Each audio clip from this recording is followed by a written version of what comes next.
her ongoing mission to explore strange new worlds, to seek out new life forms and new civilizations, to boldly go where no one has gone before.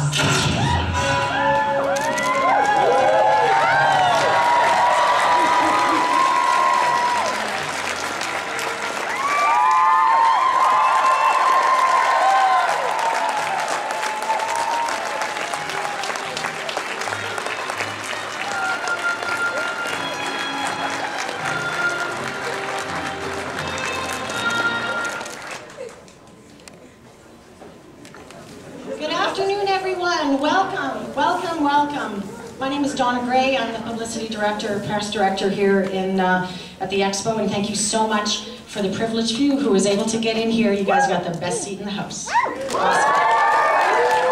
Okay, I'm going to tell you what's going to be happening today. First of all, I'd like to thank you all for taking the time to spend time with us here at the Expo. This is the largest outside of Toronto, so your attendance here has helped to break a whole bunch of records, so thank you very much. I believe over 15,000 people are expected to attend the Expo today, which is just awesome. Okay, so this is what's going to happen. I'm going to bring Leonard out in just a moment, and then he's going to get white-handed by Mayor Dave. Excellent.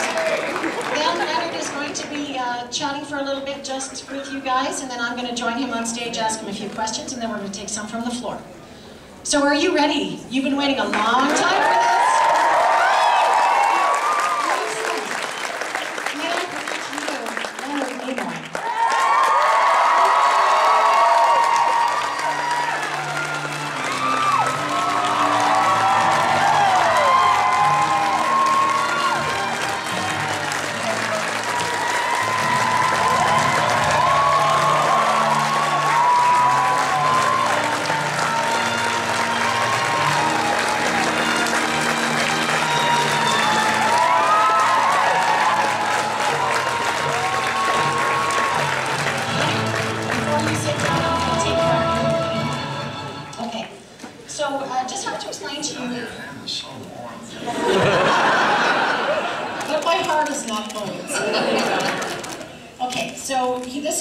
This is a tradition that we have here in Calgary. It's been for many, many decades, where we formally welcome people to the fold. You will become one of us. I feel so welcome, I can't tell you. We're going to talk about the big warm hug that you got from Vulcan in a little while. Yeah. So what I'm going to do is I'm going to bring out Mayor Dave Grandpanier, our outgoing mayor, and he's going to walk you through the process of swearing you in. I'm ready.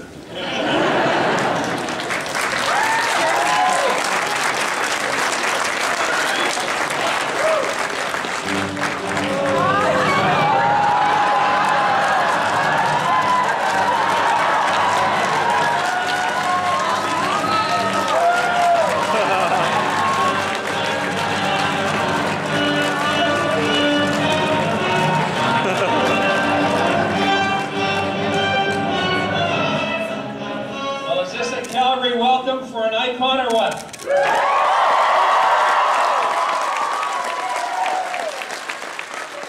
It only seems logical, of course, to me, that when we have an icon such as Mr. Nimoy visiting us, that we would bestow upon him something that he couldn't find in space, and that's a Smith-built cowboy hat right here in Calgary.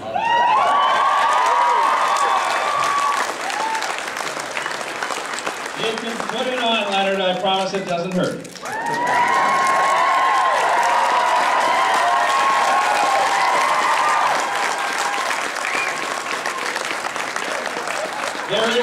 There is part of this, though, that I didn't, your staff probably didn't brief you on.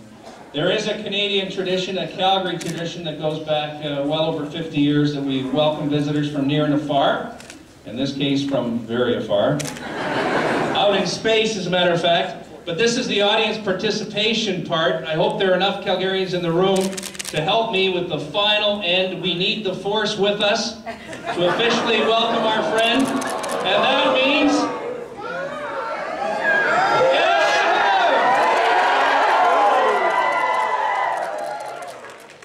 Officially, on behalf of the citizens of Calgary, welcome here. You are truly an icon and something that many of us grew up with.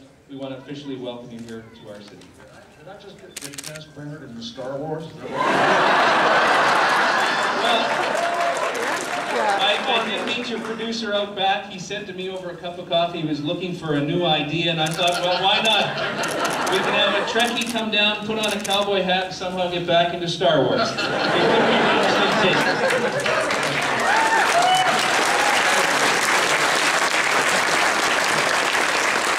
Before we get into it, I did notice, though, that there had been quite a bit of discussion about who our next Governor General may be. Oh, yeah. I think he should take the job. He should have something to do with his life. I thought I'd point out, now that we've bestowed upon you the honorary citizen of Calgary, that we're looking for a new mayor in 173 days.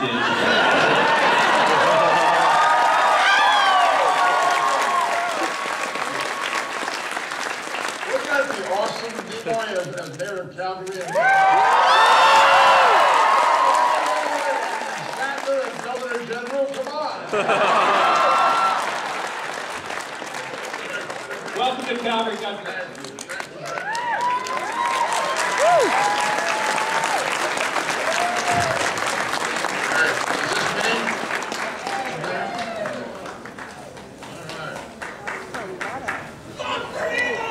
Thank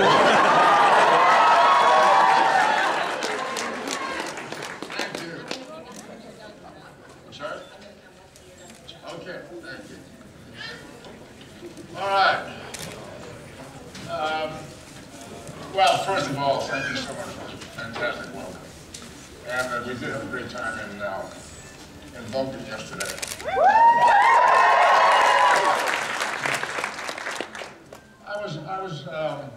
I'm really very touched. I've heard about Vulcan for a long time, about the town of Vulcan for a long time. And last year, I guess you probably know that when I learned that Vulcan had been asking for a screening of the new Star Trek movie, and for some time they thought it might be possible, and then finally the studio, Paramount, notified them they were not going to get the film. I heard about it on the internet. And I called over there to the Star Trek installation, and I said, this is what it means on it. You can imagine the response. Yeah, sure. No, this is what it means, and I just heard about your disappointment, and I wanted to do something we could do. And I contacted some people at Paramount, and they responded very well, and they arranged, you probably know the whole story, they arranged for 300 people to be bussed here to Calgary to see the film, and so I was very pleased that we could work that out. And since then, I've been in touch with them, and when I knew that I was coming to Calgary, I said, I'm looking forward to being in Calgary, but I've got to get to Vulcan as well. And pretty soon, that's a great thing.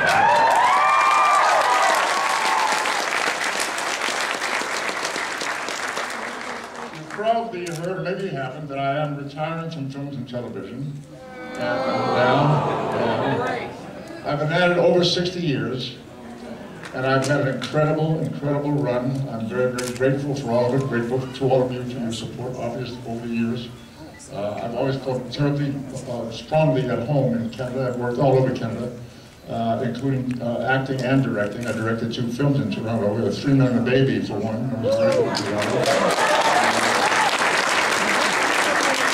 My son and I was reminded a little earlier, somebody asked me about an Outer Limits episode that I acted in that my son Adam directed, and we did that in Vancouver a couple of years ago. So we've had great times in Canada. I'm very grateful for all of your hospitality. It's really wonderful here. In spite of the fact that Bill Shatner comes from here, it's okay.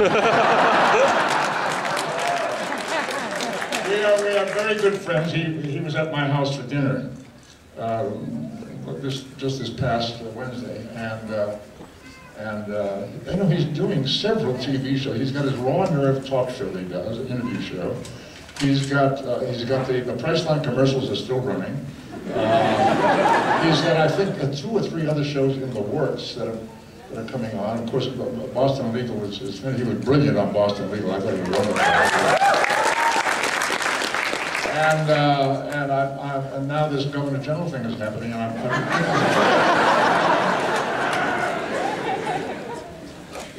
he's unstoppable. non-stop. And we are very good friends, but we are competitive, there's no question about it.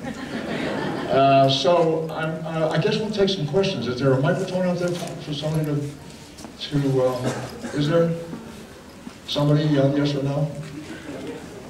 No? Yes?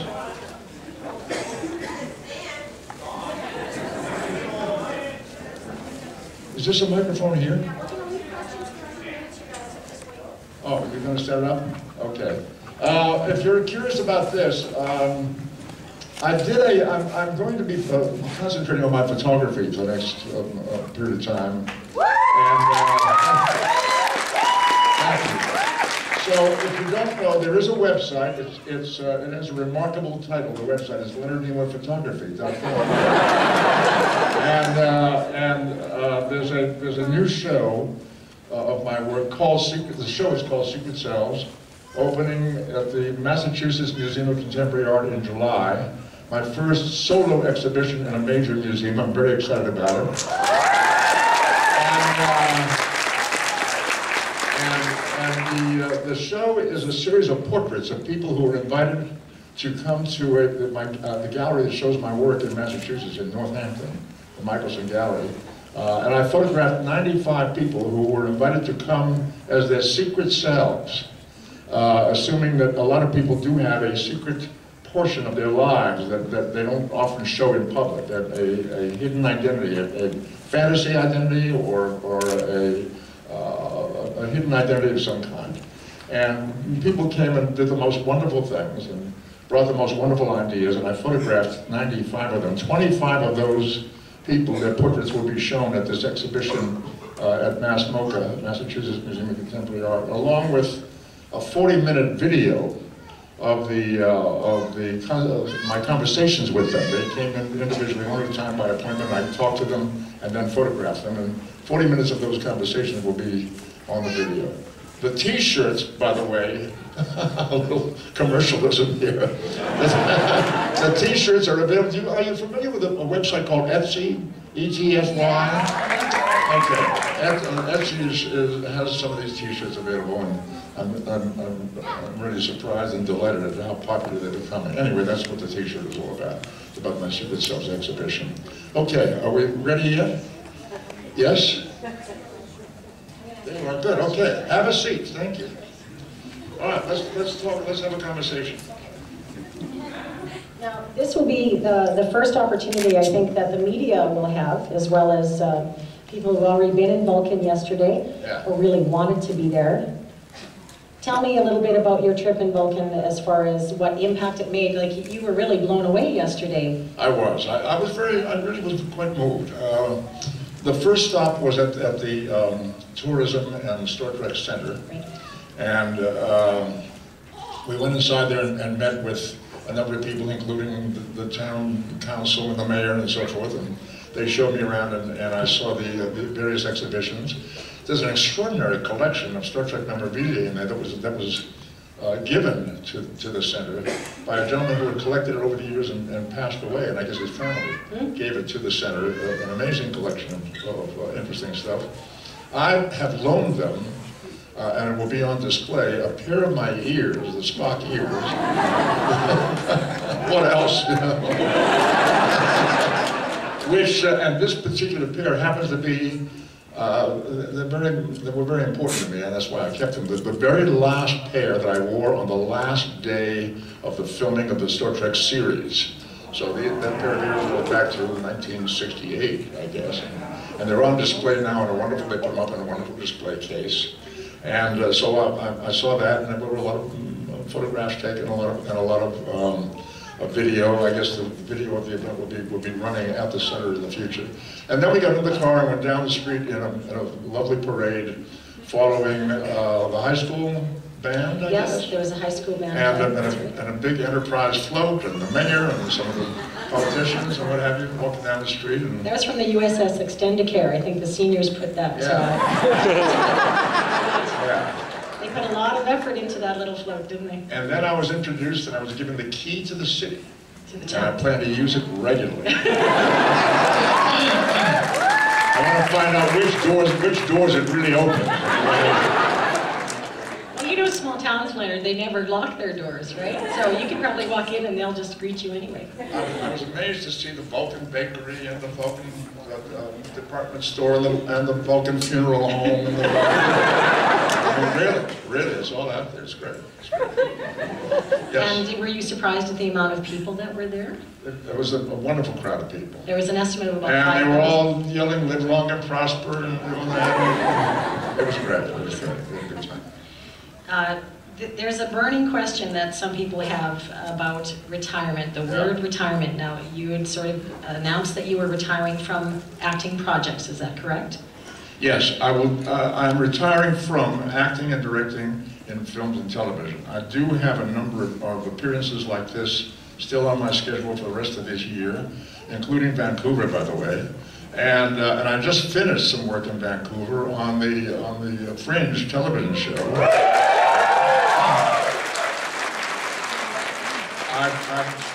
I was there quite a bit during the month of April and finished the work just about 10 days ago. And the 2 episodes that I acted in will be on the air in May, on Fringe in May, in 2 consecutive weeks. And I will be doing more photography work, I will make a decision at the end of this year about any future appearances, but I do have a number of appearances left to do this year, and I will fulfill those commitments. Yeah. Great. Well, we're really glad that you chose us. I'm delighted to be here. Thanks.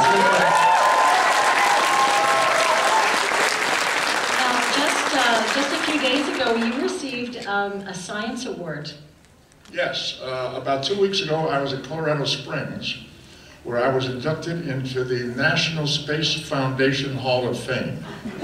And it was wonderful. I had a great time. There were about 1,000 people at a banquet where I was honored. And I opened my comments by telling them that I remembered very well. These were all a lot of people connected with space and space science and so forth. And I told them that I had a wonderful memory of having been with the cast of Star Trek and Gene Roddenberry in the Mojave Desert in 1976, when the first shuttle came rolling out of a hangar, and because of fan energy and excitement and mail and so forth, the United States President Gerald Ford named that ship the Enterprise. And it was a shuttle that was used, it was mounted on piggyback on a 747 and dropped from the 747 to practice landings. It was the first shuttle that was built, yeah. So it was an exciting day. 1976, the Air Force Band, the United States Army Air Force Band played the theme from Star Trek. Came rolling out, and interesting enough, Barack Obama was 5 years old. Now, he said that he's a Star Trek fan, didn't he? He is a Star Trek fan. I have met him 3 or 4 times now. He keeps following me around. I think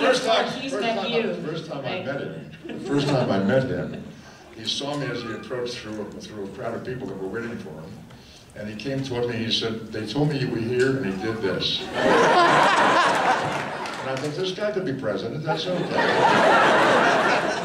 You mentioned something really interesting in your address at the dinner about the fact that people kind of get lost in the fact that you're playing another character, a very science-based character, but you really couldn't understand a lot of the science that, you did that tour at Caltech, and you had said people right. take for granted the fact that even he was a science officer and engineer, etc. He right. doesn't know a lot about science. You're right. People do, they do assume when you're performing the role of a scientist that they assume you know something about science. Not necessarily.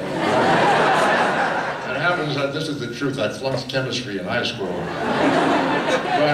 But some years ago, I was invited to Caltech, which is one of our major technical engineering schools in the United States, a really fine school. And I thought it might be fun to go and talk to the young students there and find out what they were thinking about, what they were working on. So I was introduced to these young people who were 19, 20, 21, 22 years old and working on these amazing projects, young men, young ladies. And they're walking me through their various projects and explaining these things to me about what they were doing. I didn't understand a word. And I just kept nodding, thoughtfully, yeah, right, And then when they would say to me, "Well, what do you think?" I said, "Well, you're on the right track."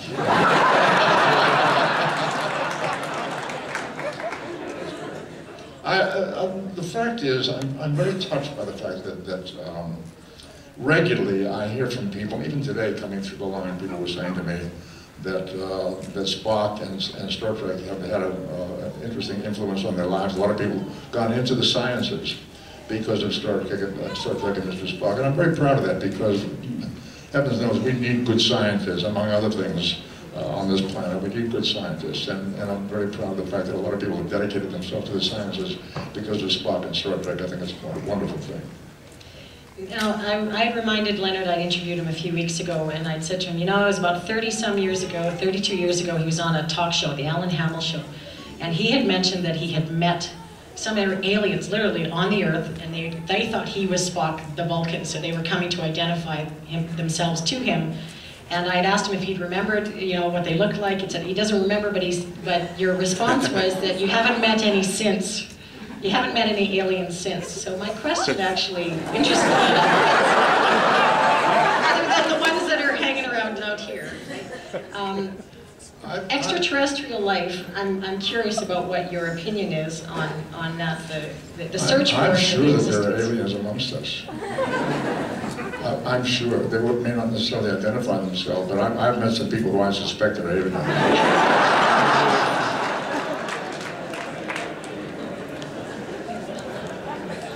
Wasn't any of your co-stars, were they? I have one more question. You're very philosophical in the process in which you work, and we were talking a little bit about the icon of Spock and how long that image is going to live long and prosper long after you're gone, and the fact that Joseph Campbell was a great influence on you in some of your work as he was for George Lucas, and why that we need heroes, why Spock and Vader and Luke Skywalker, why they continue to live on in culture. What is the importance of those characters? Well, let's talk about Joseph Campbell for just a moment. Joseph Campbell, a sociologist who wrote a very interesting book called A Hero with a Thousand Faces. And in it, he talks about the fact that our heroes in fiction, all through the ages, have had a similar kind of story construct. The hero typically is a person who leaves home, according to Campbell, leaves home under troubled circumstances, goes out on an adventure, comes across certain conflictual situations which are either comedic or dramatic, depending on the type of story we're telling, works out the problem, and comes back home and is reintegrated successfully as a hero into the society. The Star Wars story is very similar. Luke Skywalker is the hero of that story in that sense. When I was making Star Trek 4, we were developing the story for Star Trek 4, I discovered after we were well into it that we were following the Joseph Campbell design. That the crew of the Starship Enterprise was now in trouble because they had taken the Enterprise illegally and destroyed it. They were stuck on the Genesis planet and heading home, and to try to reintegrate themselves into the culture. On the way home, they come across this interesting problem. Earth is under siege and is in danger of drowning. And what is the Enterprise crew going to do about it? So they solve the problem, and then sure enough come back and are reintegrated successfully into society. So it was thrilling to me to know that movie, the story of the Star Trek 4, The Voyage Home, really was following the classic design of Joseph Campbell's hero story. It worked out very well. I'm very proud of that movie. I thought we did a very good job, and we had a great spirit.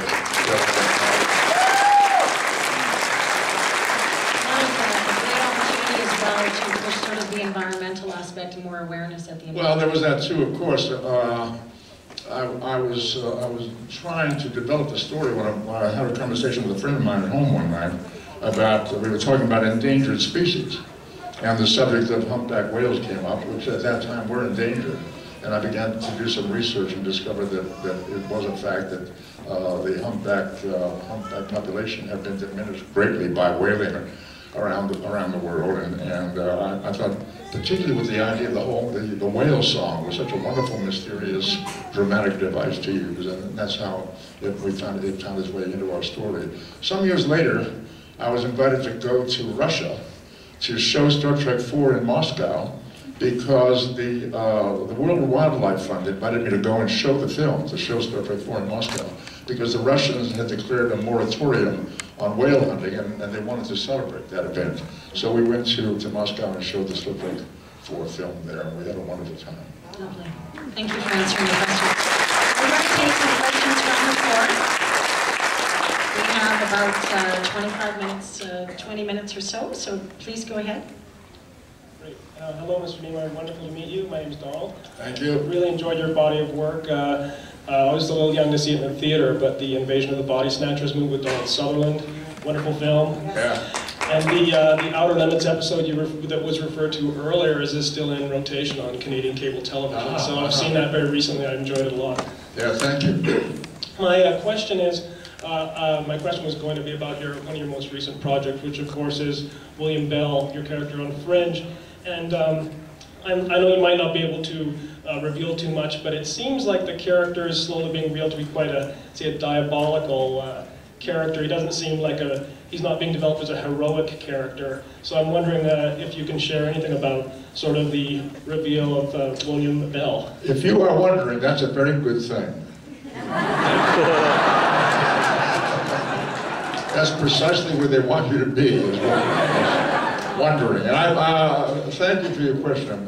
Thank you. It's an interesting question and timely, and the answer to your question will be seen on of course, on the Fringe show, sometime around the middle of May. I think I'm in 2 episodes. In the first one that I appear in, I'm just in the very last scene of one episode, and then very much in the next week's episode, in which the real story of William Bell will be revealed. So look forward to that. It's a good one. It's a good one. Thanks I'm very happy much. to say. Yeah. Thank you. My name is Emily. It's a real honor to meet you. Thank you. Most of your work I can get my hands on, but the one that I've been really just like itching to watch or see is your performance of Tevye in Fiddler on the Roof. Yeah. And I was wondering what your feelings are on that, and if you could perform a little bit of If I Were a Witch.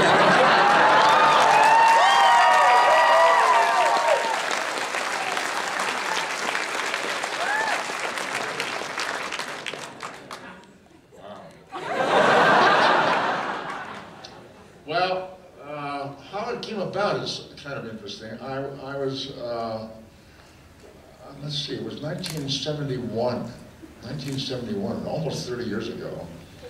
I was on my way to New York to go to Spain, stopping in New York, to go to Spain to act in a movie with Yul Brynner, a Western called Catalo. And your response tells me you didn't see this movie. Anyway, I was represented for theater by an agent in New York who I had never met. And I thought I should stop in and say hello to him. And I was growing this beard for this Western that I was going to do in Spain. And when I got to his office, and we talked for a little bit, and he said, "What are you doing this summer?" This was in the spring of '71. I was on my way to Spain for a couple of months. He said, "What do you want to do in the summer?" And I said, "Well, I don't have any plans." And he said, "Well, would you be interested in doing Tevye in Fiddler on the Roof?" And I said, "Yes, I would be interested." And immediately he made a phone call. And I went over and met some people, and we agreed that I would do this role during an 8-week tour on the East Coast of the United States. I had a great time doing it, among other things, because the story of Tevye and his family in Fiddler on the Roof was very much my own family story. My parents were Russian immigrants. They came to the United States at the turn of the century. And I understood the story of Tevye in Fiddler on the Roof because I heard these stories from my own parents. And when we did the show, very close to Boston, where I was raised, my parents came and saw me on stage for the first time since I was a teenager.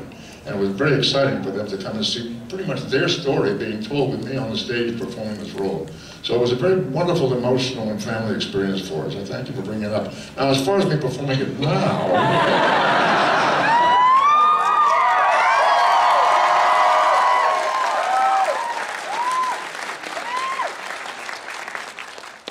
who put you up to this?